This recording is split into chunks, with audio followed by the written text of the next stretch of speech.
The 100% accurate nativity. No snow, no stable, no silent night. The hook, the greeting card lie. Look at this picture.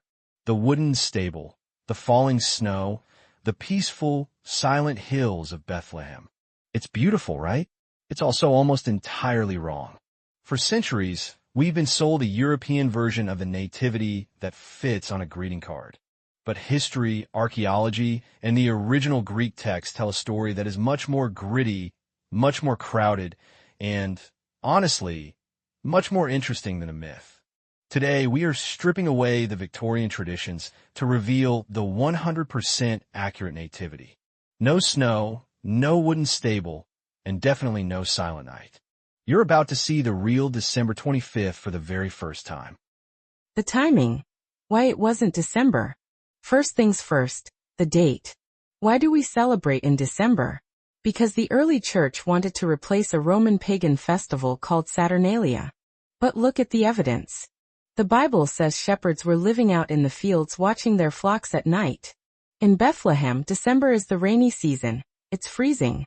No shepherd in their right mind would have their sheep out in the open in the dead of winter. Most historians agree.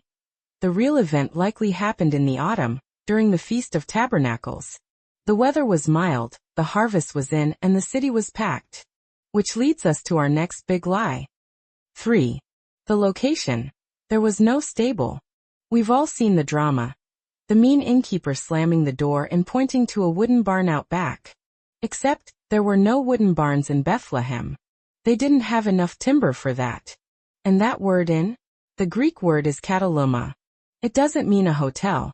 It means a guest room. Joseph and Mary were visiting family. The guest room was full because of the census. So they stayed in the lower level of the house. The family room where the animals were brought in at night for warmth. Jesus wasn't born in a lonely barn. He was born in a crowded, noisy, chaotic family home surrounded by relatives. He was laid in a stone manger, essentially a feeding trough carved into the floor or wall. It wasn't silent. It was the smells and sounds of a living, breathing household. The visitors. The three kings didn't show up. I hate to break it to your school play, but the three kings were never at the nativity. The Bible calls them magi, astronomers from the east. And by the time they arrived, Jesus wasn't a newborn in a manger. He was a toddler living in a house. It likely took them 1 to 2 years to travel from Persia to Judea. They weren't kings. There probably weren't just 3 of them. And their arrival actually caused a political panic in Jerusalem. The Silent Night was actually a time of high-stakes political tension, and an impending assassination plot by King Herod.